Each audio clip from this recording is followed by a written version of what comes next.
Welcome to another edition of Establish the Edge. It's part 4 of the offseason's projections special podcast with Ben Gretch.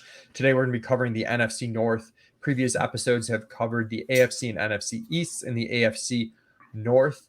If you're new, you probably want to check out those episodes, but basically Ben and I will go over our projections for each team in the division and kind of try and find different play calling tendencies, different players that we think project really well or we like or dislike regardless of their projection. Kind of talk through those things. You can follow Ben at yards per Gretch on Twitter, bengretch.substack.com. You can follow all my stuff over at Establish the Run. So Ben, NFC North, also happy belated birthday. It was Ben's birthday yesterday, so wish him happy birthday on Twitter. Thanks for joining me. Yeah, man. Thanks for having me. Fun division, a lot of turnover here. We got the Lions favored. They haven't won the division in 30 years or something. Favored to win the division. Everyone expects the Vikings to regress. The Bears are sort of the other team that people are expecting to take a step forward because obviously the Packers no longer have Aaron Rodgers. Division kind of getting flipped over, right? Like the two teams that have been at the bottom are kind of expected to make a move up. So it'll be a fun division to track this year. Yeah, and we randomly have players switching teams within the division too. From the start of last year when we did this with Hawkinson, Montgomery, even Robert Tonyan, which is kind of odd. Right. But we'll start with Green Bay, and we've each got them, running a below average amount of plays. They've been really slow in pace. It's sometimes tough to parse, like how much of that is the quarterback, how much of that is the coaching. And obviously Aaron Rodgers is gone. There's been some, fluff out of camp that they're running at a fast pace, but Ben and I, at least right now, aren't totally buying that. We have them at about 62.5 offensive plays per game, which is about 1 to 1.5 plays below average. I do have them with a slightly higher pass rate than Ben at 60%. Ben's got them at 58.5%. And, it's somewhat tough to parse exactly how this team's going to call plays with a new quarterback. Yep. I've mentioned on a couple of the past shows, looking at the Vegas win total and creating just a really basic expected pass rate. I have them at -3 pass rate over expected, so 3 percentage points below that expected pass rate. You have them about 1.5 below my expected pass rate. You have them closer to neutral, but still a little bit of a run lean. That's probably more comfortable of a bet. I'm saying, this young quarterback hasn't played a lot, 2 running backs. They were -3 last year in PROE, even with Rodgers, that they might call a little bit too run heavy of a game plan, probably for what I would actually think makes sense in today's NFL. But I'm kind of projecting them to be a little bit on the run side. The one thing on their pace that's interesting, and we've done the shout out to Pat Thorman in a couple of the episodes, but he definitely deserves it. Does great pace work for you guys over at Establish the Run. He mentioned in his recent pace write-up that LaFleur's history with the Rams and Tennessee, a little bit different in terms of play volume, but they did play fast, a little bit of solid no huddle rates in both of those stops. That stuff faded pretty heavily with Rodgers, who likes to get to the line, run the play clock down, see what the defense is doing. But there is some reason for optimism that maybe that is what LaFleur wants to do, is to play a little faster, so that we might see some of that. Yeah, and their PROE last year on average was around -3%. And that's in line with what Ben's projecting. Part of what we're projecting here is just, some of our guys at ETR like Love, and it's been hard to get him to project well. So it's like, well, maybe they throw a little bit more, run a little bit faster. So it's more of a feel-based adjustment on Love's upside and the offensive upside more so than it is anything in the past data to, support that 60% called pass rate. But it'll be interesting to see. You've got Love with a little bit more rushing than we do. So that's an interesting note that we might have to double check. You've got him with 72 rush attempts. We only have 45, which is a pretty substantial difference. And that kind of actually is interesting because it leads you with a higher projection on Love from a fantasy perspective on the season by about 20 points, even though we're projecting more pass attempts. And you can really back that into, the additional rushing that you're giving him. Yeah, I mean, I think he ran a 4.7. He's not a super fast, amazing athlete, but also does have some mobility. I think for me, I was just looking at, it's really hard to know. We haven't seen a big sample on Love, how much he might scramble, what his design run rate might be. I mean, I don't think the design run rate is going to be massive, but the scramble rate is really the key. I was looking at some of the other younger backs, and with his athleticism, or excuse me, younger quarterbacks, and with his athleticism, I was kind of comparing him to like a little bit of what we saw with Desmond Ridder last year, who's not supposed to be like a huge runner either. One guy I compared him to as well from like a scramble rate perspective was Dak Prescott, who I actually projected him to scramble a little more. But one of the things you notice when you start looking at the other quarterbacks is when they're younger, they do scramble a little bit more, right? And then as they get older, they settle into the pocket a little more.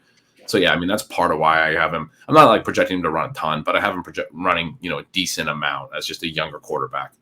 Yeah, and that could be a spot too, where like I said, we kind of like Love, and we're trying to figure out why we're low on him, and that could be a spot as to why. So I'll be double checking his rushing inputs when we get off the podcast here. Going to running back, Aaron Jones, AJ Dillon again. I've got 195 rush attempts for Aaron Jones. You've got 187. I've got 177 for Dillon. You've got 182. So you have a slightly bit tighter than we do, but not a ton in terms of targets. I've got Aaron Jones at 65. You got him for 57, and we both have Dillon for a little bit over 35 targets. So pretty close projections. I think you're leaning into Dillon a touch more than we are. Yeah, I mean, he's an interesting one, right? Like the theory, I think last year with him being like a 5th-round pick was that he might get fed in certain spots a bit more. He's the bigger back. He's, got Derrick Henry size speed combo. That's been the thing on him since he came out of college. He was a workhorse in college at Boston College. And so the theory is like, yeah, I mean, Aaron Jones getting a little older. Maybe we'll have some AJ Dillon games where it's like really all him. He's a lot cheaper this year, and I kind of like that bet quite a bit more this year now that you have Love at quarterback, where it does actually seem like that might be one of those like post-hype things where we might actually see that a little bit this year where Dillon gets leaned into a little more. Jones is a year older. Still very efficient last year, Aaron Jones. Still a very good player. But, you have him a year older. You have Dillon as the younger back, the bigger back. And if LaFleur does want to run a little bit more to protect Love, maybe. I mean, I feel like you might have some A.J. Dillon games, right, in there. So I'm kind of projecting them to have their own games, sort of, depending on how the games are going. Yeah, we've got Dillon at RB29 on Underdog right now. He's going off as RB33. So for whatever reason, I haven't gotten a lot of Dillon. I got him on one of my Bulldogs, so I have him in a high stakes entry, but I don't have a huge share. It's just kind of the way the drafts have developed, but we definitely do have him as a running back value overall. It does seem like his price tag has dropped too much. Like it's still, a little bit of a similar bet to last year, just some more, it just didn't happen for him last year. So he's getting dinged for that. And then he's getting dinged a little bit for, the uncertainty around the quarterback switch. Yeah, and one thing that could be true about last year is it might have been evidence that he's not particularly good. Like that he, the sort of pseudo Derrick Henry comps. I don't think anyone thought he would beat Derrick Henry, but that those were, a pipe dream. And that might be true. But one other little note on their running backs, only 11 rushes to their RB3 or lower last year. They had 10. I think Patrick Taylor had 10, and then someone else had 1, Kylan Hill or something. So they I mean, it was all Aaron Jones and AJ Dillon. And so I would expect it to be that way again this year, probably. And that's, helpful for the projection here. Yep. And I'm not going out of my way to do this, but Aaron Jones and AJ Dillon are an example of like 2 backs in best ball that I'm willing to draft on the same team together. And part of that is what Ben said, like you're just not getting a lot of other guys mixed in. And just like historically, when I've looked at some handcuff running back pairings, you've seen the ones that aren't overly expensive, which would be Aaron Jones, in the 50s. You're talking around 5. You're talking AJ Dillon around like 9 or so, that have sort of their separate roles. And in this case, Aaron Jones, a little bit more of the pass catcher, big play guy. You've got Dillon Grinder, might have the higher touchdown rate. But they can both, but the point is they can, on any given week, they could both have a usable score, and they could both be individually be values at the end of the season where they're going. Plus you get short-term contingent upside if one of them gets hurt. If you're drafting both, you're not hoping for a long-term injury to either one of them, but you do get those spike week upside. So if you can get them both like after ADP, I think that's like a viable thing to do. Because they could really concentrate all the running back touches like we talked about. And like it's sort of a bet on the offense too. Like if Love's good, if the Packers are better than we think, which there is some potential here. Like the Packers have been a well-run organization for a lot of years. The market doesn't love them, but it's possible they're just better than we expect. And there's more scoring here. And that would be a correlated boost for both of them. So I like that take. Yeah, I'm really interested in your Christian Watson take here. This is one of the bigger discrepancies we've had at wide receiver one. Ben's stuff runs a little bit hotter than ours, but we've got Watson for 190 full PPR points over the course of the season. Ben, you're at 226, and a lot of that is a higher target projection than us. You've got 124, we've got 108.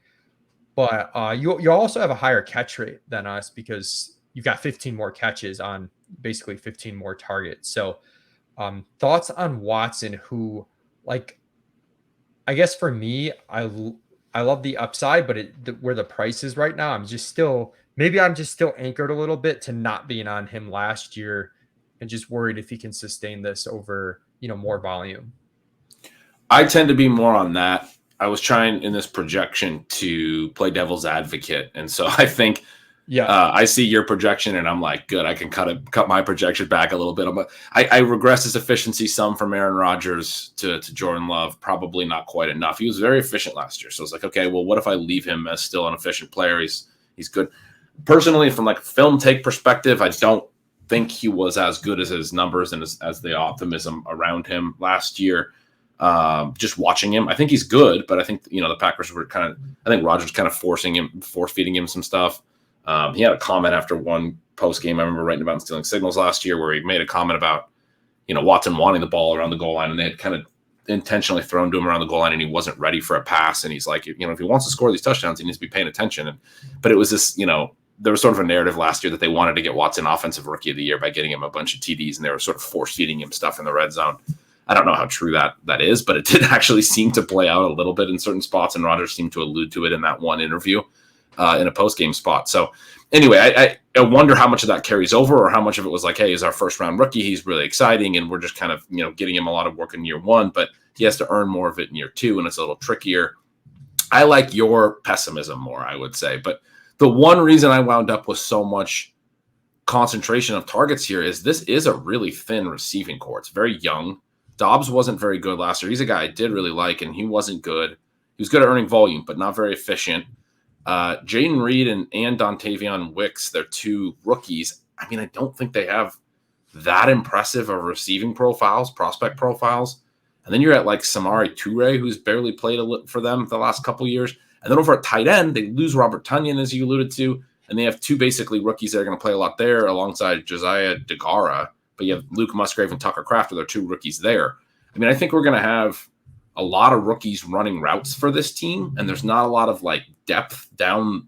And then second-year players with Watson and Dobbs, and then there's not a lot of depth down the depth chart. There's not really any veterans in this receiving core or tight end core that you're like projecting for routes. So in that regard, you can kind of see some of what I was describing. If they're sort of force feeding Watson or whatever, like you would expect Love to be kind of leaning on the guys that he played with a little bit in the preseason last year and knows, which is Watson and Dobbs.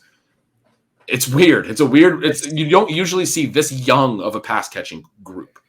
Yeah, there's no depth whatsoever. So you definitely get the enigma of a player who flashed, was super efficient year one, walking into potentially a ton of volume, but at the same time, in the back of both our minds is like, how good is he actually? And so it's definitely a tough projection. And even going from projection to ranking, it's tough. He's going like just after the 3-4 turn right now. So like with wide receivers being pushed up a ton on underdog in general, and then him being kind of like ranked aggressively among wide receivers, it's tough to figure out what to do with him. I had a lot more of him like really early in the offseason when he was the wide receiver ADP wasn't pushed up as high, but I'm having a tough time getting him. I have not taken him much. I think I've taken him a couple times, but yeah, this projection is not indicative of me going out and chasing him.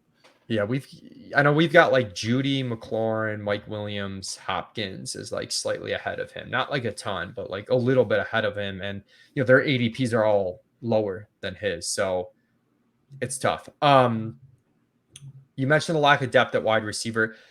I think we've made an adjustment recently to increase Romeo Doubs a little bit, who we had too low. I think we were too optimistic on Jaden Reed initially. So we've got Dobbs up to 84 targets. You've got him for 100 targets. So I can definitely see that. There's kind of with Watson, there's some like question marks over like how good is he actually, and doesn't matter. Like he might just have to play, especially if Jaden Reed comes along slowly and isn't good because it's really young, lack of depth at wide receiver here. And to that point, I know we've got, part of the reason our numbers are probably a little bit lower is we've still got like 8.5% target share to like literally nobody to the unlisted wide receiver, where we're just like, we're afraid to be too optimistic on these guys because we don't know how good they are. And it like just something that you learn when you have everybody drafting 16th round Brashad Perriman a couple years ago is to, not necessarily force that 100% target share onto the current roster. Things happen. But just wanted to note that. And that's part of the reason why we're a little bit lower on the targets on the top two guys. I'm looking at the whole depth chart right now. They have 11 receivers on their roster. And I didn't realize this until right now, but every single one of them is a 2022 or 2023 prospect. That's crazy. There's not a single guy that was in the NFL in 2021 in their receiving core. They have a bunch of UDFAs from this year, 3 of them, drafted 3 receivers this year, drafted 3 receivers last year. I just said Toure wasn't getting a lot of volume the last couple of years. He's one of those guys I just kind of forgot was a rookie last year as a 7th round pick. They had 3 receivers last year that they took, 3 receivers they took this year. And they've also added a couple like UDFA, Bo Melton, I think, was like a 7th round pick for the Seahawks. He's now on their team. Anyway, it's all guys from this year and last year's draft class. I mean, like you said, you're leaving some available option. Like they might add a veteran in camp. It wouldn't be that surprising if they, especially if Love is like not clicking with some of the young guys. The young guys are showing inconsistency in camp. They might want to get Love something. I mean, it's just so interesting with a new quarterback who's going to be starting for the first year to not have some type of veteran presence for him. It's a very interesting setup. Yeah. And then for Dobbs in particular, I know he's a guy that like we were all kind of on early last offseason, right? And then it went really well in terms of, despite him being drafted, behind Christian Watson, like he was able to earn his way into the lineup pretty early in the year, but then it didn't go great. He finished the year at 6.3 yards per target. And it's always tough for these young wide receivers with Rodgers too, because Rodgers is just such a dick that you just don't know, like, like if he just doesn't like a guy or something, how that's affecting things. But so it just, all this to say, like the eval's tough, but where are you on Dobbs? I mean, I think the 2 things. One, I mean, the lack of depth we just talked about, I think of anyone is probably a positive for Dobbs' role, because as a day 3 receiver who got volume in year 1 but wasn't very efficient, I would be concerned about him long term in most spots, but they don't have a lot of other stuff that can immediately displace him. Watson's a type of player who had more draft capital and was better in year 1, where you wouldn't be concerned even if they added stuff. Like they're going to keep running Christian Watson out there.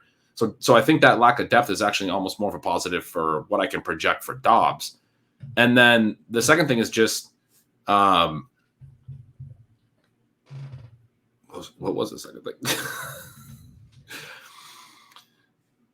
I don't know if you had anything on his yards per out run or his efficiency there, but you're just, in terms of Dobbs versus Reed, it's just like someone's got to get targets behind Watson, and then like, especially if you're concerned that Watson can't handle like this huge volume for like a typical like alpha wide receiver 1. Yeah, Reed was the other one. I think the concern would have been Reed being the clear number 2 as a 2nd round pick. The talk of Reed playing mostly slot in camp, and we even got that confirmation from Reed himself talking about he's been running a lot of slot. Sounds like he's going to be sort of their primary slot guy. I'm projecting this as a pretty clear 3 receiver set, where it's like Watson and Dobbs in the 2 receiver formations, Reed as like the primary slot guy and playing a good amount, but not really taking Dobbs off the field as the other main 2 wide receiver guy. And so the second part on Dobbs' projection was just finding out this offseason that they're viewing Reed, especially early in his career, as more of a slot guy. And that's where he's been running a lot of his routes and working in his first camp. Yep. At tight end too, I mean, the lack of depth kind of extends here, where you've got Luke Musgrave, who wasn't, a highly drafted tight end, who looks like he's got the best chance to be the starter. You've got Tucker Kraft, another rookie, and then Josiah DeGuara, who's been there, but is, just a guy. I've been taking a decent bit of Musgrave late, even ahead of our ranks a little bit, just depending on my setup, sometimes I have teams where I'm like, I need a little bit more upside at tight end. So like, let me take a stab on Musgrave. I've kind of got the boring guys who I know for sure are going to play covered. So that's where I've been drafting him a lot. I don't really have like a hot projections take other than that the competition here is really sparse for your average rookie tight end. Yeah, I think that's a great take. I mean, I think as I did this, I was like, this looks like a team that's not going to have a lot of tight end volume overall, because you're talking about rookies playing a lot, and rookies obviously at tight end not typically just making a massive splash right away. So you're thinking, okay, maybe this team concentrates more receiver receiver targets, and that's why I wind up with the hot projection on Watson's targets, for example. I also think it could be a big positive for the running back targets. I was kind of looking into that, like, yeah, maybe Aaron Jones has more targets than I'm projecting. I'm kind of pulling back a bit because I feel like Rodgers really liked him and kind of zeroed in on him at times. But anyway, going back to the tight ends, I mean, everything we're talking about with the lack of depth and not really being sure what happens at receiver and in some of these spots could mean certainly that this is a type of rookie tight end situation where a guy could step into volume right away. And Kraft, digging into him, very athletic, not even very productive, even at San Diego State, where he comes from a smaller school, didn't do a ton, frankly, as a receiver. Didn't do it early in his career at all. Last couple of years, a little bit of production in his third and fourth year, but I think drafted more as like an athlete. And when I see that at tight end, I tend to think those are especially the guys that I want to sort of avoid in redrafting year one, that are going to be the ones that I'm concerned about for the rookie tight end trends of where they don't hit right away. Musgrave also wasn't a great producer early, but at least by the end of his career did have a really strong final season. I think it was his fourth year. He's not like an early declare. So it's not like, I mean, a lot of times we discount that with prospect analysis because they're a lot older than their competition and all that stuff, but he showed more, just like showed a season with legit like receiving upside at the college level that I'm with you. I think you would want to lean towards him going into this year, and all these other, discussions about who's going to be their third receiving option, who's going to be their fourth receiving option. I mean, I like Jaden Reed, but he's another one. I've heard him comp to Stephon Diggs a lot. Stephon Diggs was a 3-year early declare. Jaden Reed transferred and played 5 years of college ball and wasn't as productive in terms of like, percent, like market share and dominator rating as Diggs was. Diggs, all 3 of his years were true 30% dominator rating seasons. Reed, even into his fifth, he had a 30% season, but his fifth season was back under 30%. He wasn't as consistently dominant. And it's just, they're similar in that they were both productive young, him, Reed and Diggs, and that's why the comp is made. But I'm a little bit more concerned about him from a production profile standpoint. And so, yeah, anyway, there's a lot of ways this can go. And I think playing into that uncertainty with Musgrave, like you said, is a viable path. Yeah. And it's weird. Like individually, I don't see like a ton of values here, but you can see where there's spots because of the uncertainty. Like maybe they run a ton, and then they're somewhat efficient doing so. And that's good for Jones and Dillon as a backdoor stack too. Like you could lean into like, what if Jordan Love is actually good? Like this is a game. We had Jack Miller ranked like all the week 17 games. And this is just for a best ball tournament, take, not for a managed redraft take. But the fourth game he has is Green Bay, Minnesota in Minnesota. And you can get Love, Reed, Dobbs, Musgrave, all, basically like rounds 13 and later. And then you start getting to a point where ADP doesn't matter to get like some really good correlation with young players with a lot of uncertainty. There's definitely worse bets you could make in a format like that. For sure. Let's go to Chicago, where this will be an interesting one. We have very similar play calling projections here, just under 62 plays per game for Chicago. We're both projecting an uptick in pass rate, but that still gets us to 57%. Now, last season, we had Chicago. Let me see. Chicago last season ran 58.4 plays per game. So like that's a projected uptick of 3 plays per game.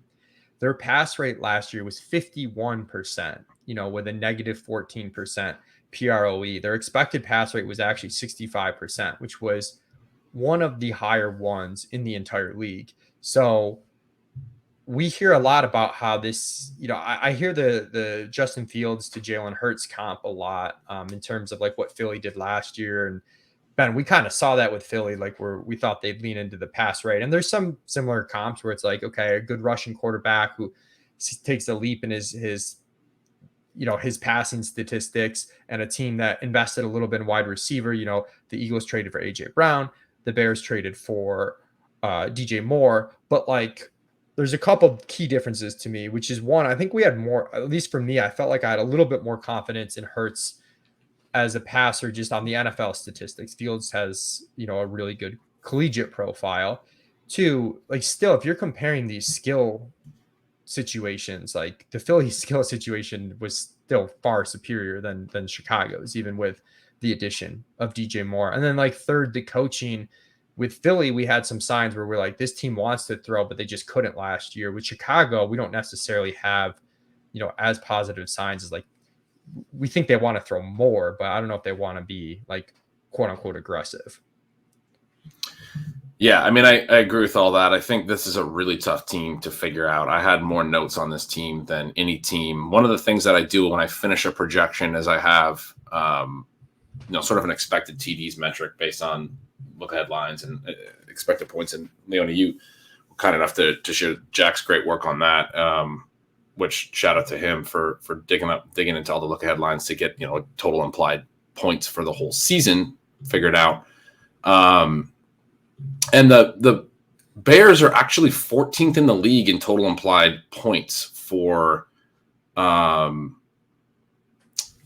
their look ahead lines for the full season. At the same time, they have a win total, I think, of 7.5 that's being bet. It's being bet to the over a little bit, but like it's not even a 500 team. So the fact that they're being projected to score a little slightly better than average, but also on average being slightly like underdogs. I mean, essentially what I'm getting at is I think their games are sort of being projected to be shootouts to a certain degree, right? And the people are expecting. And so I got done with my projection. My overall touchdowns for them kind of made sense for where their win total was, but it was light relative to their look ahead points. And I kind of had to bump that up a little bit. And one of the ways I bumped it up was I actually bumped their plays per game up even more than I had it. And I'm still light, but I'm wondering if like one way I might miss on the Bears is that they are in a lot of shootouts. Their defense is giving up points. They play like, these erratic games late. We saw Justin Fields have some, crazy scrambles and they had some of that last season. They're a really tough team to parse because I think everyone is projecting that step forward, that DJ Moore to the Bears is going to mean similar to the Eagles, like you were talking about, or going back to the Bills. I mean, that's a little bit of pattern matching is the way that I would put it. Like that, those outcomes worked out really favorably. One of the things with both Diggs and AJ Brown is they were both a lot more efficient, I think, than Moore ever was. He hasn't actually been super efficient the last couple of years, unlike both Diggs and AJB, who were typically pretty efficient at different depths. I mean, we like DJ Moore, but we're talking like comparing him to guys that are like top 5 wide receivers in the entire league. Right, exactly. It's just a tough comp. It is. And then the quarterbacks are different as well, as you kind of alluded to. But Justin Fields, the big stat I have on Fields is 28% of his dropbacks didn't turn into a pass attempt, which is it's just a massive number. So he was 19th in overall dropbacks. They didn't even call that many pass plays. And then he still led the league in both sacks and scrambles, which are the two outcomes on a dropback that aren't a pass attempt. So even though he didn't have that many dropbacks, he's, in terms of raw scrambles and sacks, he's right at the top of the league. If they do call more pass plays, which we expect, we're projecting, you still you need him to get the ball out of his hand more, right? Take fewer, and I bet you will. 28% is a crazy number of dropbacks to not end in a pass attempt. That's also going to regress.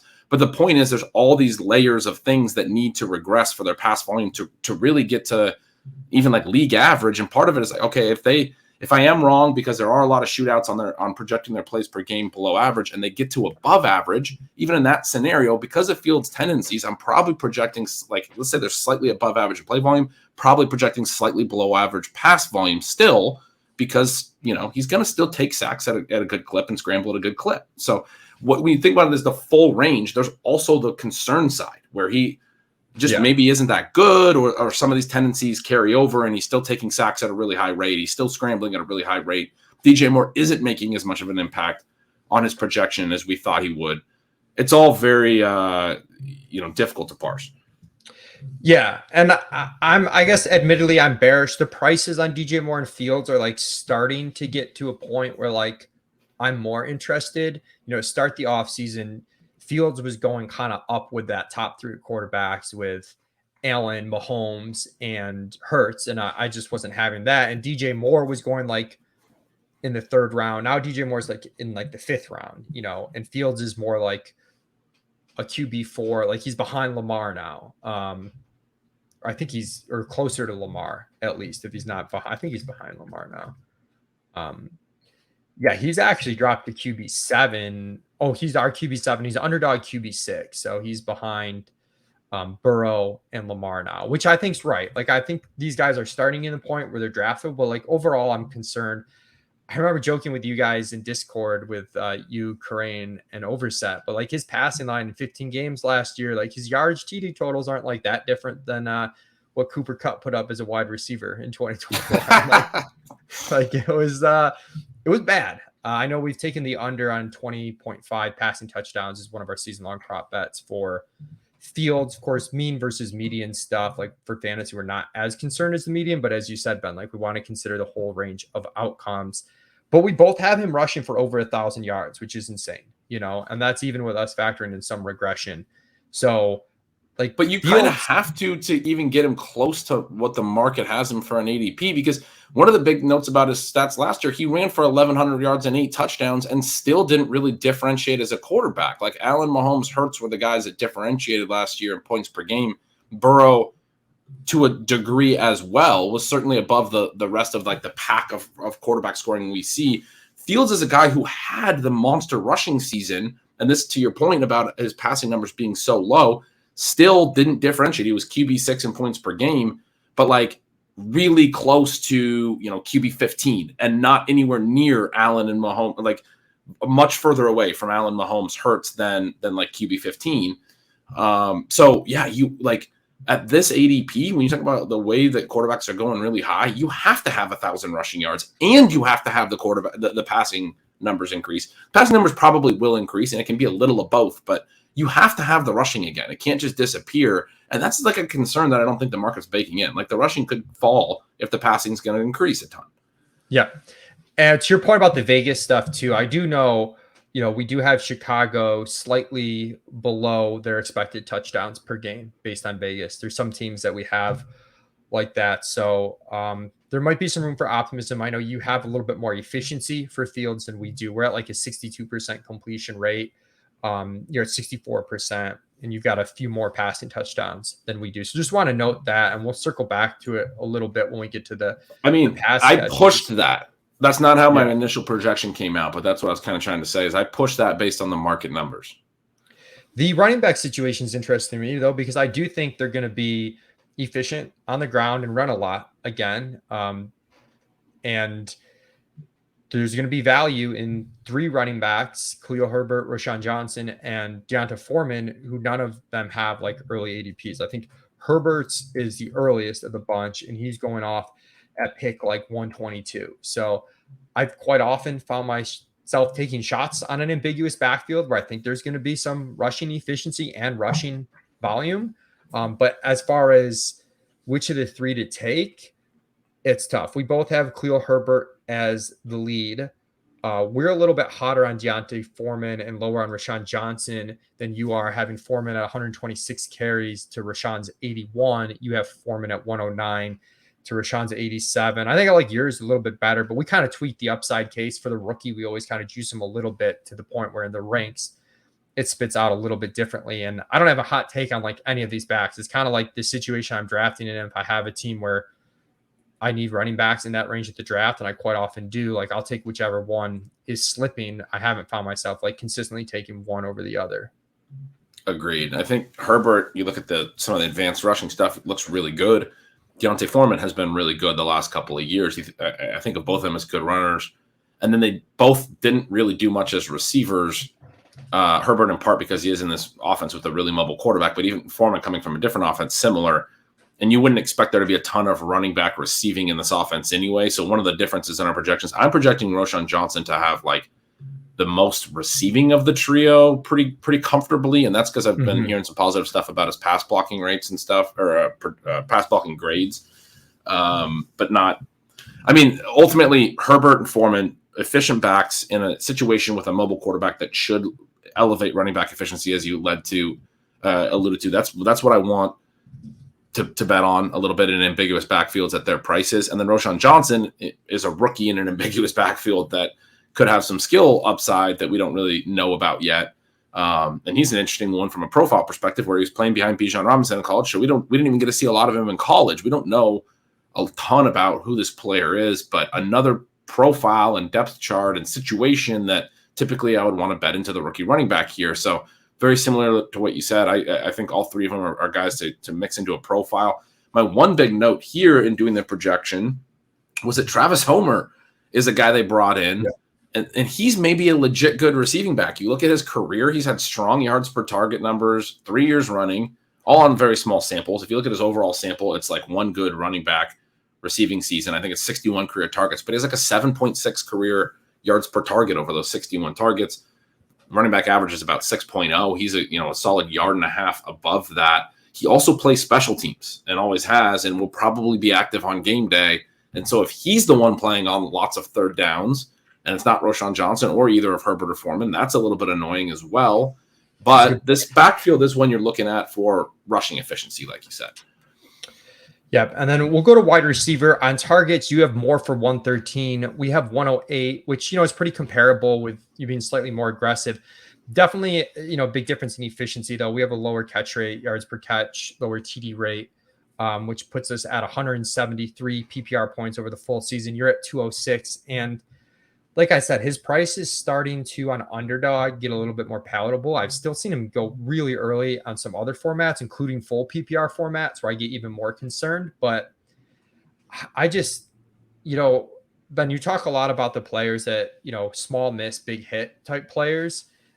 And for Moore, he just seems to me like small hit, big miss type player. I could be wrong. Maybe Fields is really good, and this offense changes, and DJ Moore is, he's been playing with crappy quarterbacks his whole career and still producing, consistently over 1,000 yards, and is fine. But I do get nervous. We saw with like Atlanta last year, like how things can go when your team just doesn't have a lot of pass attempts. Fields' sack rate is ridiculous. His scramble rate's high. Like, how much of an increase do they need? And then DJ Moore's got to earn a ton of targets on top of that and be efficient on those targets. So it seems like a little bit of an uphill battle for me. It's a player too who, before he had 7 touchdowns last season, he had 4 in the 3 previous seasons, and we're pairing him with a quarterback who, we're projecting to throw like 20-ish touchdowns. Like,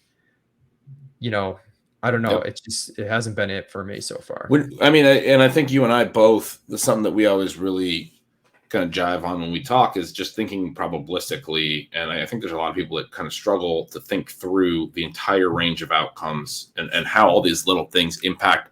It's not that we're saying DJ Moore sucks. It's not that we're saying this situation can't be good. It's not that we're saying we can't miss. I think we both acknowledge often that we can miss on these projections by a lot. And that does happen.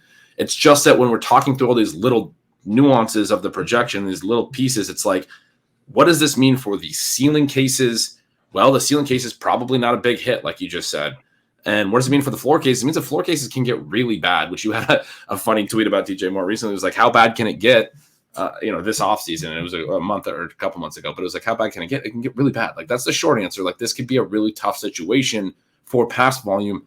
The one, saving grace, if you're looking for positive stuff, and I was trying to be pretty devil's advocate in this, but I did write in my notes that I got less enthused about DJ Moore doing the projection, trying to push it and trying to be aggressive, pushing their play volume, pushing Fields efficiency. I brought his ADOT down. I brought his comp percent up, brought his YPA up, made him more of a guy who's getting the ball out underneath more with DJ Moore. I brought DJ Moore's ADOT down. I do think that's part of why they might have brought him in, is to help with those quicker passes.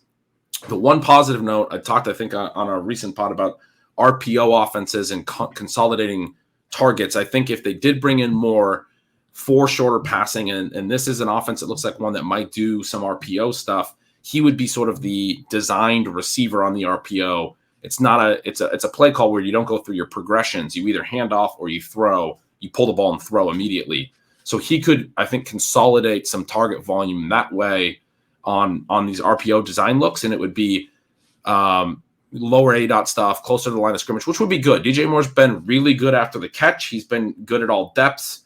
I think for Fields, you want to be someone who's hitting downfield as well, because he's going to be able to extend plays and get the ball down the field. But obviously Mooney, Claypool, those guys are more vertical ADOT, higher ADOT guys. So DJ Moore is someone that, he has the ability to do that. But you think, okay, if he comes in, he catches a lot of balls in the 0 to 10, air yard range, and the more short to intermediate range, and maybe on some of these RPO looks, he's really consolidating it. You can see him getting up to a high target share. But again, we're talking about stuff on the team level where do the overall pass attempts even get to a point where his hit rate at a 4th, 5th round ADP, the size of his hit justifies there is risk here. The risk that the offense doesn't take the step forward. It's a tough one when you think through the whole probability range. I really like DJ Moore, the player. I want to be betting on him. This is something I've been talking about in the places that I've written about him. But I want to be betting on him at like a 7th round price, which I think is like one where you can make an argument that the upside and the downside are both sort of weighed in my mind. That's where I'm at on him. Maybe it's 6th round. Maybe I'm going a little too aggressive. I still think he's overpriced where you have too much of, a really optimistic upside scenario baked into his price. Yeah. And in, a half PPR league, like underdog, like I took him recently when he really slipped to like the 5th round in a wide receiver heavy draft. So I don't want it to sound like I'm totally out on this guy. There are circumstances where I would draft him, but like early 4, it's probably not going to happen, regardless of the draft room. And I liked how you mentioned too, trying to push the projection. And that's where, we do want to think through, be imaginative, where like at the end of the season, there's going to be some stuff we get so wrong on the team level that like the projections look ridiculous. And you've talked about this, but it does also provide a little bit of an anchor point to, and we see this a lot in our rankings where it's like, okay, let's increase the upside case on this guy and like push his efficiency. And it's like, and we're still behind market. And like at a certain point, it's just like, okay, maybe this isn't, could it turn out well? Yeah, but maybe it isn't a good bet, all things considered. And you do have other wide receivers there. Like it's right. I don't want to say it's crowded, but like Darnell Mooney earned a big target share last year. They traded an early 2nd for Chase Claypool, which, is absurd. They brought over, Tunyon, and they've got like 2 tight ends now that they can throw to in addition to Kmet. So I really haven't been drafting any of the Chicago pass catchers. I've taken some Claypool now that he's like in a dart throw in the 17th round. I've taken some Claypool, but which I think makes sense. Yeah, I really, we can kind of combine tight end here because we've gone long on Chicago, but I guess Kmet's a good. I think Mooney and Claypool were aligned pretty similarly in our projections, which is about 130 full season PPR points for Mooney, around 110 for Claypool. ESB is, I think, maybe their 4th guy. They don't have like a 4th guy, but they've got those 3, and it looks like Mooney and Claypool earn targets. Tight ends where we differ a little bit, where you've got 74 targets for Kmet, I've got 58, and that results in a pretty big discrepancy, which can impact whether or not you're going to draft him. Which I haven't really been taking him either. I'm probably just a little hot there because I'm a little lower on Tunyon than you guys, but I think you're making a great point here about the other receiving options all being pretty solid in this offense. It's another element to the DJ Moore profile where it's like, and especially, again, what I was saying about Mooney and Claypool being vertical threats, if Velus Jones is still active on game days because of special teams rules, if he's ever used, I mean, he's got speed. The idea was he would be a deep threat. Tyler Scott's another rookie they brought in who's got a pretty interesting profile out of Cincinnati and is a vertical threat. Like the rest of their whole receiving core is guys that can get downfield, or that's what they profile as. That's what they've done throughout their careers dating back to college. And especially Mooney and Claypool are guys who have done it successfully at the NFL level. And that's the stuff when I'm talking about like a Fields ceiling season, I'm thinking about, okay, the rushing's still going to be there. The passing spikes. And one of the ways it can spike, even though he takes a decent number of sacks and scrambles at a decent clip, is that he does hit on a lot of deep passing efficiency. And so even though the pass volume doesn't really have to, come way up, he can still have, some long pass plays and long touchdowns. And Mooney and Claypool at their prices, I mean, when I'm thinking of ceiling Fields season, I'm kind of thinking those guys are interesting to stack with him because they're cheaper, and they're probably one of them I think is beating ADP, is splashing on enough long touchdowns. It could be DJ Moore splashing on long touchdowns too, but you look at the rest of this receiving core and you're like, they didn't bring in DJ Moore to be a vertical threat. It just doesn't make sense. Like, they probably brought him in to actually help Fields get the ball out of his hands earlier by winning quick off the line of scrimmage and in the short area like I was talking about. So I mean, I can see really positive stuff for Moore again, but it's hard when you also add in how there's other good receivers in this passing game. Yeah, and we'll probably come up on Komet's target share a little bit, get a little bit closer to you, but it's still going to be pretty far behind ADP. And if you do think Moore is the guy that comes in, immediately commands like a 25% target share, like Mooney was at 24% last year, Claypool was at 17%, Komet was at 18%. That's with some of those guys being like in and out of the lineup. So now it's like, and people will get hurt again this year, but like it's if Moore comes in and sees 25%, like somebody's taking a pretty big hit there of the guys that were already there. Let's go over to Minnesota, who I'm excited about. I was a little slow on coming around to their pass aggressiveness last year, and they weren't like crazy pass aggressive, but their PROE was plus 3%, which was a big change, from what they were previously. Ultimately, that got them at the third highest pass rate in the league, which was good. They were up tempo. So again, we both have them just under 65 plays per game, around 63 to 64% called pass rate. That puts them around 38 pass attempts per game, which is pretty strong. And Kirk has like consistently been like, I feel like he's like a rich man's Jimmy G to an extent, where like people argue over how good he really is, but like the numbers on paper are like pretty solid. So we've each gotten him around like 4,800 passing yards and 31 to 32 passing TDs. So I'm pretty excited for Minnesota this year. Yeah, they're one that everyone sort of talked about. They won a lot of games late. They were trailing in a lot of these games after three quarters and then came back and won. And their win-loss record wasn't sustainable. And their Vegas win total is a lot lower this year. But when you really look at like how that's going to impact things, I mean, they were 11% no huddle rate in neutral situations, and this is neutral. Good for eighth highest. They were fifth lowest in seconds to snap in neutral situations. So even like outside of these, crazy atmospheres late, like they were still playing with tempo in some of the neutral spots. Yeah, definitely regress to play some because, you get those shootout games, talk about in DFS that lead to, increased play volume and fantasy goodness in the fourth quarter. And they had a lot of those. So you have to regress some of that back and forth fourth quarter stuff to not happen, at such a high clip. But they're still going to be pretty fast paced, it seems like. Probably going to keep the pass lean, as you mentioned. And their defense looks like it's still going to be pretty bad. It's going to put them in pass situations, right? So like they're going to be if they're more of a 500 team, it actually leans them back toward more of these kinds of shootouts. Like their win-loss regressing and the expectation that they can't be, a 14-3 team or whatever doesn't necessarily scare me off them. It actually makes me look at this team and be like, this is going to be an offense that's going to be fun. Like there's a lot of ways this can go right. So yeah, I'm with you on that. Yeah, their average spread is actually a half-point underdog on the season, but they have the 11th highest average team total. So, yeah, definitely good sign for Minnesota. And it's even got like Cousins is a guy before. I was like, I'm not taking Kirk Cousins. And now I'm kind of like, okay, especially stacked Kirk Cousins. I've been fine doing that.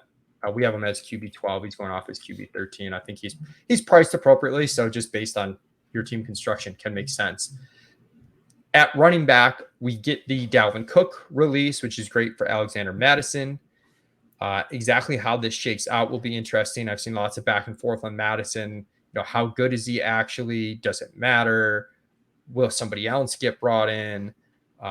We're a little more aggressive than you on him right now. I know Levitan's a pretty big Madison fan and a fan of this role. We've got 216 carries to your 203, 52 targets to your 42, which is, somewhat meaningful difference there. Behind him, it's also an appealing spot to take a backup because if you are questioning Madison's talent and you can get a cheap handcuff late in a good offense, that's usually a spot you want to invest. But is it going to be Ty Chandler or is it going to be the rookie Dwayne McBride?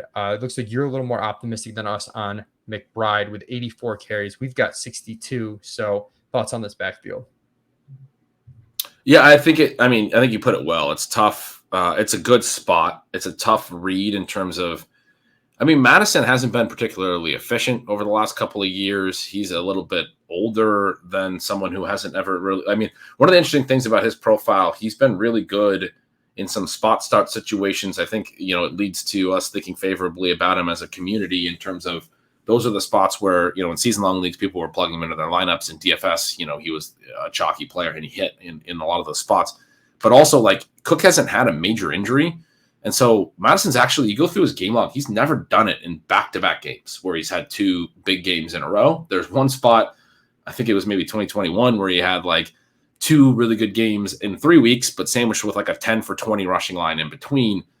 And so it is fair to wonder if he can be the guy for 17 games. And so sort of what I'm projecting here is I'm projecting some risk that different guys are doing different stuff throughout the year here.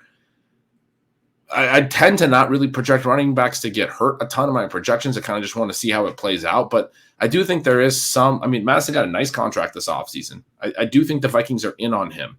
But there is some risk. I think both Ty Chandler and Dwayne McBride are talented players behind him. There is some risk in my mind that those guys just outplay Madison, who hasn't even had, I don't think, a 4 yards per carry the last couple of years. He's been not as productive. And he was used lighter last year as well, is interesting. I don't think he had more than 10 rush attempts in a game last year. He had more games like that in 2021. That was due to Dalvin Cook playing all 17 games last year. But it's just one of those things where I've had a hard time with that. I don't understand why the Vikings gave him the contract they did, because that obviously speaks to them being, pleased with him. But when I look at his usage last year, I'm like, this new coaching staff didn't actually really want to use him much in a 1B role. They treated him like a backup. So it's all kind of, a little bit confusing to me in terms of what the team actually thinks of him based on the contract and the usage. And for fantasy right now, that enigma is compounded a little bit by, a guy that in the past maybe you'd call a dead zone running back that you could pass up in the 4th round, now going at 61 overall. So the 5-6 turn, that means he's bleeding into the early mid-6th at times. And the bet at that point is a little bit different and it becomes tougher. You have to think about it a little bit more as opposed to just kind of being like, not the archetype I want to draft. It's interesting too, because I had a hard time with him even when he was cheaper, and I knew, you guys were on top of the Dalvin Cook release over at ETR, talked about it a ton, and knew that Madison's price would rise, and I got a little bit of exposure to him at a cheaper price, but I also had a tough spot at that price, in part because I feel like there's it's sort of a binary thing here where he's gonna be really good or potentially just a miss, right? Kind of yeah. If he's good enough to keep his role, he's going to pay off his tag and then some. Right. If he's not good enough to keep his role, it's just going to be bad. Do you have a preference between Chandler and McBride as your late round dart throw? McBride only had the 5 receptions all throughout college, and so I think my preference is still Chandler because he has a little bit more of a receiving profile. I do think McBride was a really efficient runner and had was really good in breakaway rush score and some of those metrics, and so. I do think he's interesting as well as somebody who could just be the most efficient runner right away and look like he needs to be the guy getting the bulk of the carries, which could have wound up being, the really relevant part here. But I do lean Chandler for more 3-down, high-value touch type role. Wide receiver, Justin Jefferson, we both have him as, the clear number 1 overall. We both have him over 170 targets, over 1,500 receiving yards, around 10 touchdowns. Not a whole lot to say here. Jefferson is your number 1 pick, just elite talent, peak of his career in the correct offense right now. Where things get really interesting for me is behind that. I'm pretty in on Jordan Addison. Again, starting to see the rookie ADPs scale back a little bit. And Addison's one I've been getting a lot in this wide receiver kind of heavy atmosphere we're in. I feel pretty great about getting Addison in the 6th, 7th round. Interesting. I like Quentin Johnston a little bit more, and we'll talk about him when we get to the AFC West, and he's still going a full round cheaper, so I find myself landing on him more than pulling the trigger on Addison because I don't understand the gap between the two, but maybe I just need to be taking both of them. Yeah, I think the gap, not to get into the Charger stuff too much, but I think we probably differ on Mike Williams a little bit. Mm-hmm. I do like Johnston, but Addison, it just seems like the perfect situation, like a super concentrated offense. We've already talked about the systemic pass stuff. That's good. And it's really like him versus KJ Osborne. And, feel pretty good about Addison winning that battle. I think Osborne is just a guy. And I liked how Addison kind of slots in. Like, I mean, if you think about where we had Thielen drafted like a couple years ago, even with Jefferson going super early, Thielen was like a 5th, 6th round pick, getting a 20% target share in this offense. Hayden's had some stuff too on like the amount of routes that Thielen ran as a dust ball last year. So I just think there's like so many The team ran a ton of routes. I mean, Jefferson's routes were crazy. Yeah, I think there's so many routes that he could run, and like he should be, if he's any good, like he should be efficient with like the coverage from Justin Jefferson. Yeah, I think that makes sense. You mentioned Mike Williams impacting Quentin Johnston. The place we may differ is also on Hawkinson, who I'm like really bullish. I think he's such a perfect fit with Jefferson drawing all the attention. We finally saw the reason that some of us I was always pretty bullish on Hawkinson's profile. Like it looked solid from a targets per run perspective. It looked like he just needed to get some, after the target efficiency to boost in each of his first couple years with the Lions, but it was never like clicking and getting over that edge. And then he only played 46% of the snaps in week 18 with the Vikings. If we omit that game, and then also include the playoff game, which he had a really strong game, you wind up with a 10 game sample for his Vikings season last year after he got traded. 9.6 targets per game, 6.9 receptions, 63 yards per game, 3 TDs, is 15 PPR points per game. Kelsey was the only guy last year over 13.5 PPR points per game at tight end. I think Hawkinson, like this is the role for Hawkinson. I think it's a really good fit, and I think he is a really solid second option. And then Jefferson is the type of number one that, like you mentioned, is just so good, can kind of impose his will. He can consolidate to a degree that, like, again, to keep drawing out the Chargers comparison, Keenan Allen, very good, but just isn't going to consolidate the way Jefferson does. So I kind of see it as like it's a tougher like third passing weapon spot here than it is in Los Angeles. But I think you make some really compelling points about, we were talking just at the top of the hitting on the Vikings about how much volume could be in this offense. And they were so consolidated last year and concentrated that like Addison could just run so many routes. It might not even matter if both Jefferson and Hawkinson are hits, that like he can still be a hit with that. And he's got a good profile. I liked his profile as well. I don't really know why I'm not as enthused as you. I should be. Yeah. And the concentration point, Jefferson 27% target share last year, Hawkinson 22%, Dustball Thielen even with like a 16%, Osborne 13%, and Dalvin had about 10%. Like you just didn't have too many cursory guys there. So they had 3 receivers over 13 targets, 5 wide receivers targeted total. So they had 2 more that were at 13 targets or lower. And I mean, it was all to these main guys. And some of that, of course, is health. Like if your team runs pure on health, like you're going to use the ancillary guys less, but it's still pretty, it kind of reminds me of Cincinnati a little bit, where like they know who their guys are and they're going to play like basically every down as long as they're healthy. Another note I had on this was when I write stealing signals, I often notice on these wild games with the offenses that are willing to rotate, they might rotate a little more. And those can be the games where you see like, sometimes we talk about like Stephon Diggs, for example, will fall to like 70% route share for some reason in some games. And sometimes it's because they're just playing really up tempo and it's like he needs to rotate out a little bit. But the Vikings were that concentrated despite what we just talked about, where they ran a ton of routes and they played all these wild games. They're still just like, we're going to keep throwing the same guys out there every single snap until their legs fall off. I mean, that's a good situation for fantasy. Yeah. And I feel like too, with Osborne, I mean, there's kind of room for Osborne here too, like with that concentration and the total pass, because we're talking about this conversation, but to put some numbers to it, we're projecting Addison for 102 targets. You got 107. We're each projecting Osborne for like 70. So like we're still pretty close as far as the numbers go there. Osborne for me has really only been like, if I can get him as part of a stack at ADP value, fine. That's sort of been how I've been treating him. Me too. I think his ADP is a little too frothy. It's like I feel like he should be a really late tack on stacks. I think he's going in like the 14th round, 13th round. I think that's pretty aggressive for what you're actually looking at here. But I'm with you, like especially some contingent upside. If somebody were to miss time, like if Addison were to miss time or if Hawkinson misses time, I think Osborne could definitely have some strong weeks in this environment. Yeah, and you know what? I'm in on Hawkinson too. Like you have 129 targets, you have 118.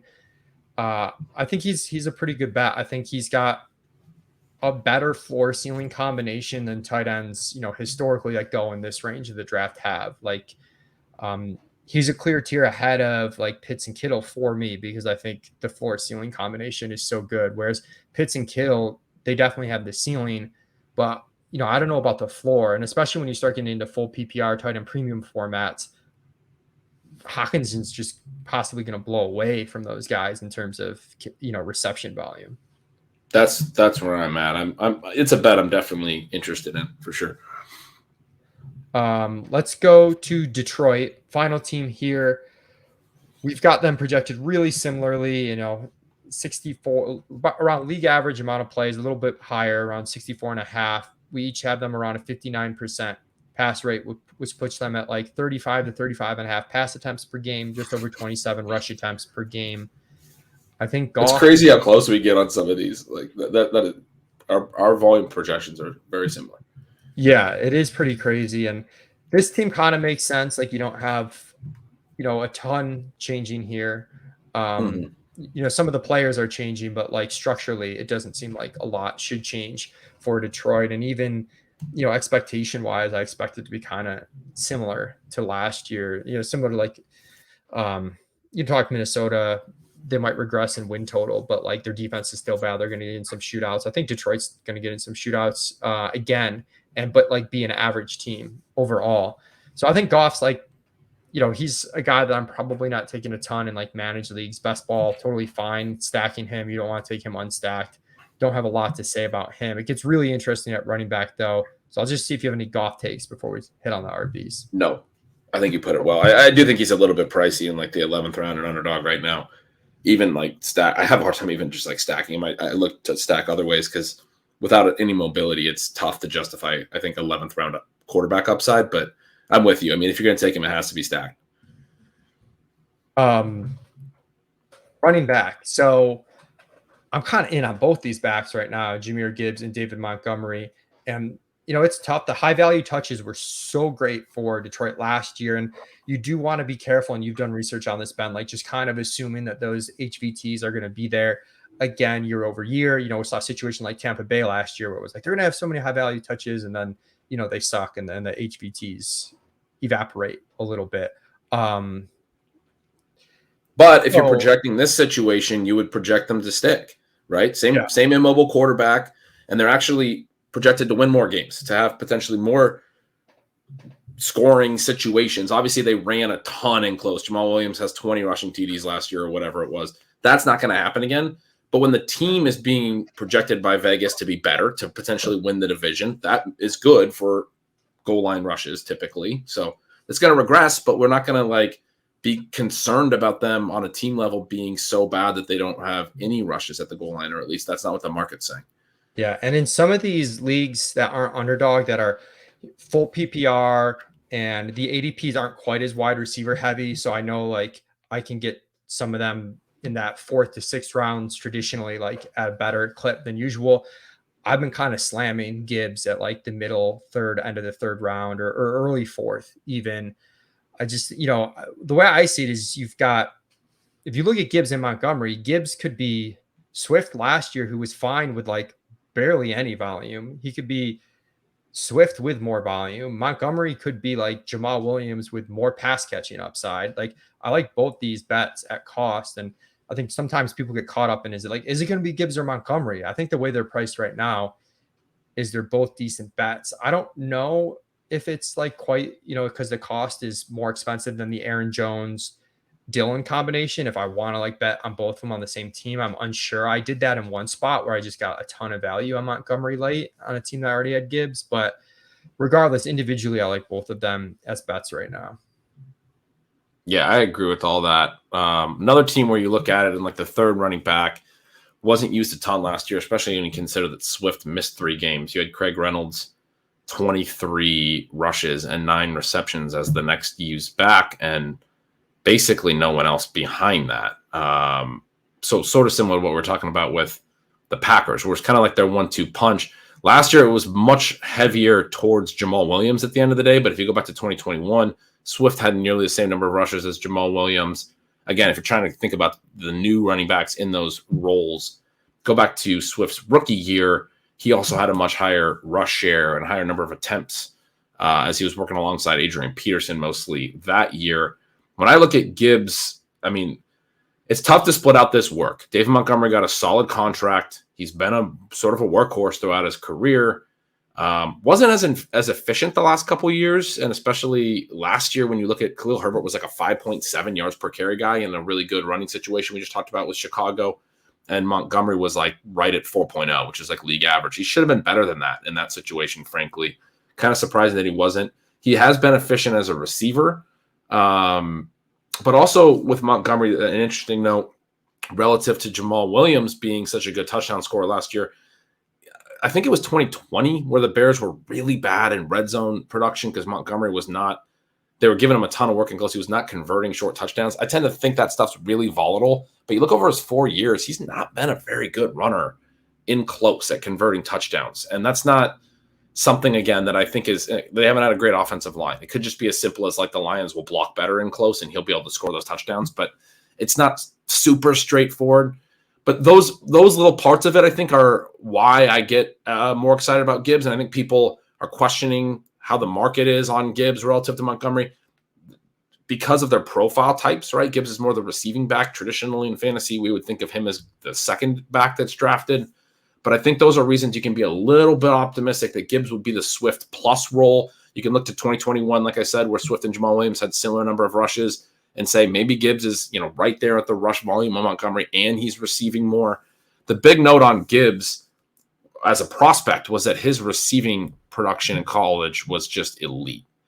He started out at Georgia Tech, 24 catches as a true freshman in 7 games, 35 the next year, and his yards per reception, his yards per route run as a receiver at Georgia Tech, both years elite. Over 3 yards per route run both years, over 10 yards per target both years. That's like really good for a wide receiver, let alone a guy whose ADOT is at the line of scrimmage and it's all yak. And then he goes to Alabama and he catches 44 balls last year at Alabama.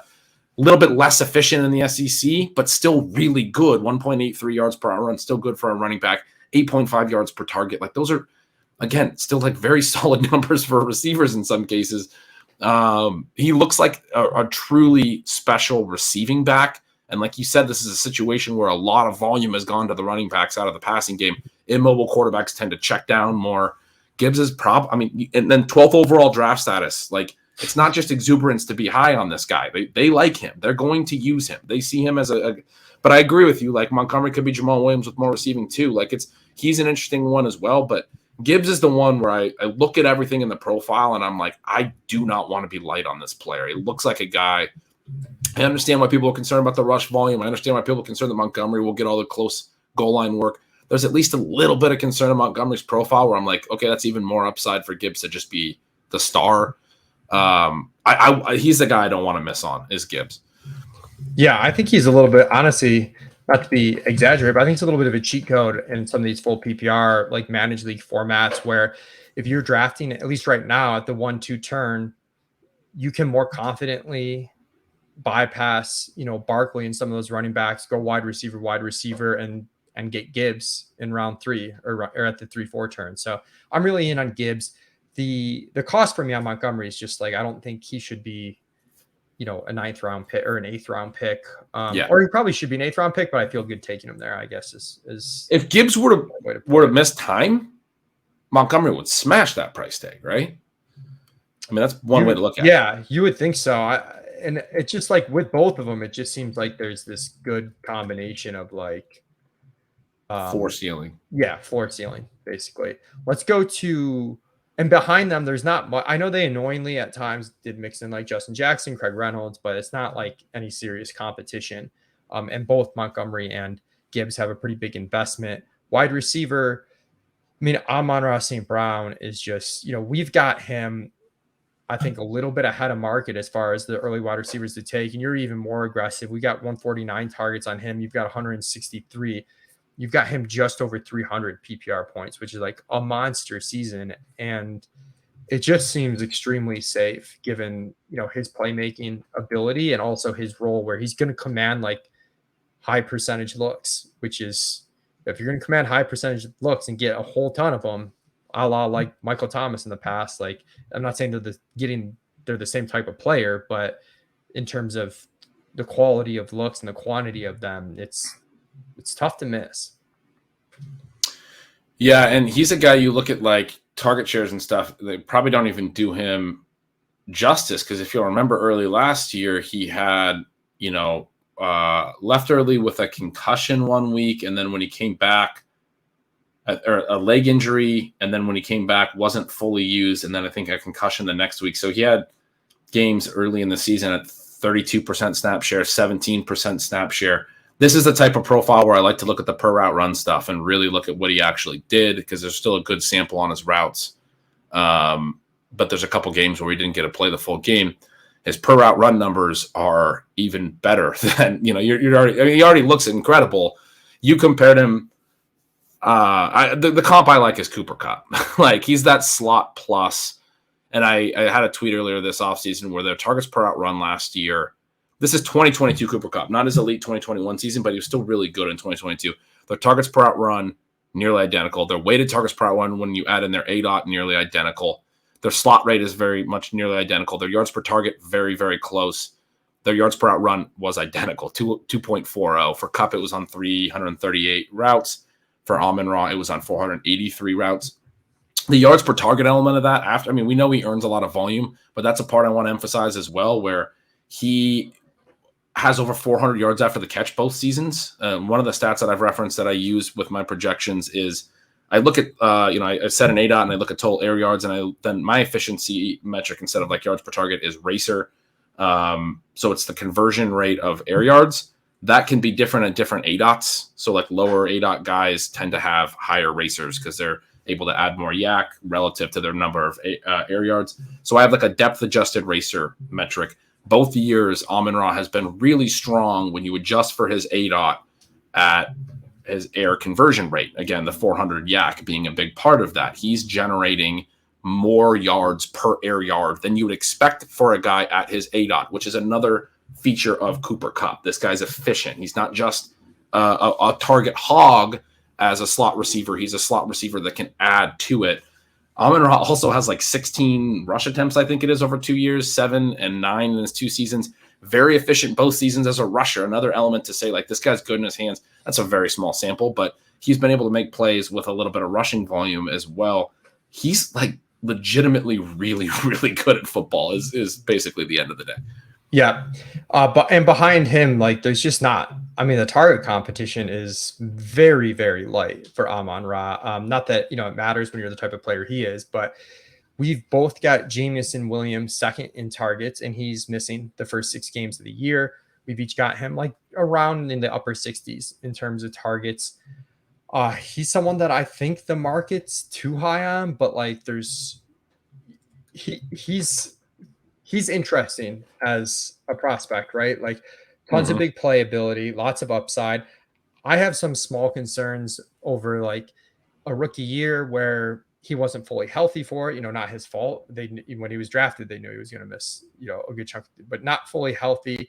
Seemed like the coaching staff had some issues with him. Now he's got a 6-game suspension to start year 2. And, there are sometimes you get this profile player where their big playability is a huge benefit to the offense overall. It doesn't necessarily translate to the volume, necessary for a huge fantasy output in season. So just mixing all these things, I'm worried about making this bet, but I do get like, it's a really talented player without a ton of target competition that should ascend over the second half of the season type argument. Yeah. Yeah. I've been kind of deferring the decision by not drafting him a lot. It's a type of profile I want to be in on. The 6-game suspension obviously gives you like an excuse to be like, I guess I can't really pay this price.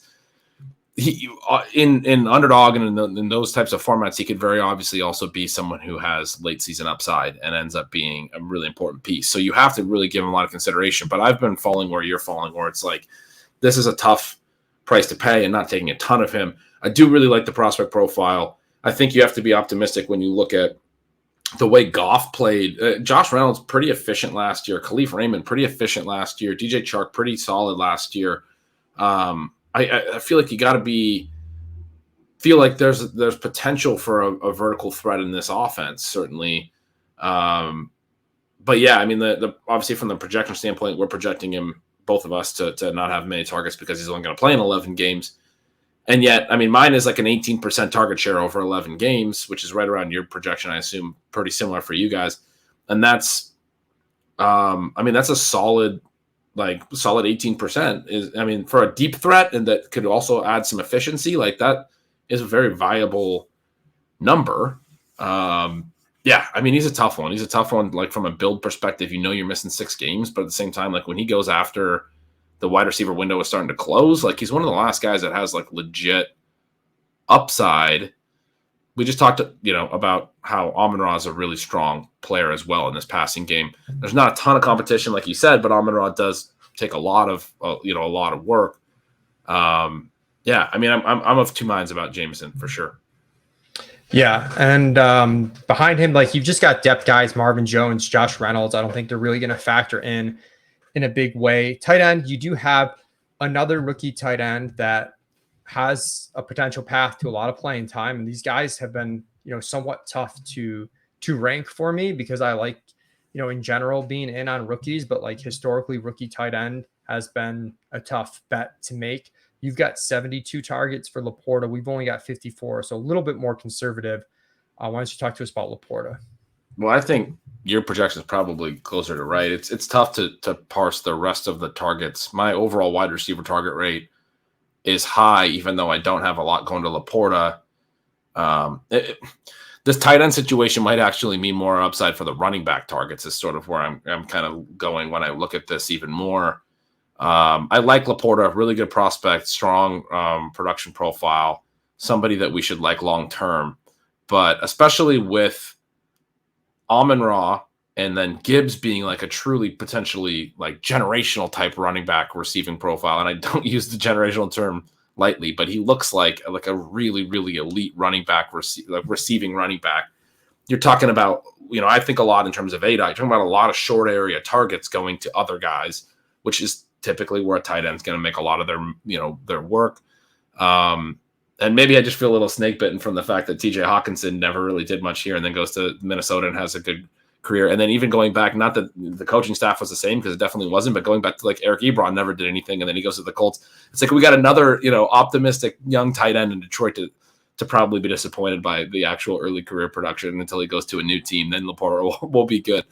But yeah, I kind of like your guys' projection. You guys are lower on his overall volume. I'm not taking a lot of Laporta. I've taken a little bit in some stacks and in some situations where I want to build some upside late into my tight end build. But I've 72 I felt was like maybe a low target projection for this, competition behind Amon-Ra and with Jameson suspended. But you guys are even quite a bit lower, so I'm probably high. There's also like, if you're in a managed league too, you get towards the end of your draft, you don't really care about the risk at all. So, Laporta's, you're probably going to take him in your draft higher than we have him in our ranks a little bit, just based on like usability. Like in managed leagues, especially, like there's a cutoff at a certain point where the projected production like almost doesn't matter too much. It's just kind of like the strength of the upside bet. Whereas in best ball, where all these guys are contributing to your roster and you can't move guys in and out, it hurts a little bit more if you take Sam Laporta in the 14th round and he's a really, really shaky rookie tight end, which many rookie tight ends are. So keep that in mind. And yeah, appreciate everybody tuning in. We're halfway done with the offseason projections special. We'll continue to pump out podcasts as we can. Ben and I have a little bit of travel coming up, so there might be some delay between now and the next episode. But make sure you're following my stuff over at Establish the Run, Ben's stuff over at bengretch.substack.com, and his Twitter at yardspergretch. Appreciate the support, everyone.